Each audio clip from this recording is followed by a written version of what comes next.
Kapal pesiar yang berlabuh di Pelabuhan Celukan Bawang, Kecamatan Grogak, Buleleng, memberikan kesempatan emas bagi para wisatawan untuk menikmati keindahan berbagai destinasi unggulan di wilayah Buleleng. Meskipun masih belum memenuhi okupansi hotel di Buleleng, ini bisa menjadi langkah awal dibukanya pariwisata di Bali Utara.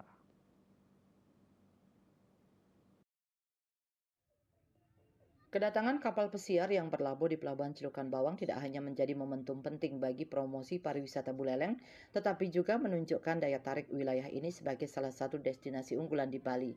Hal tersebut disampaikan Ketua PHRI Buleleng, Dewa Dipa. Menurutnya, meskipun wisatawan tersebut tidak menginap di Buleleng, mereka turun dan menikmati keindahan pariwisata yang ada di Buleleng sehingga dapat bercerita pada keluarga ataupun koleganya.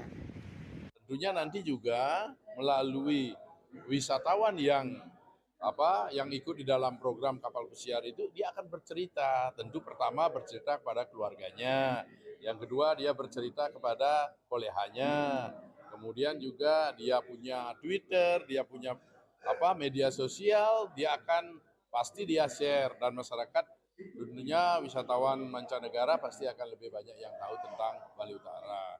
Nah ini.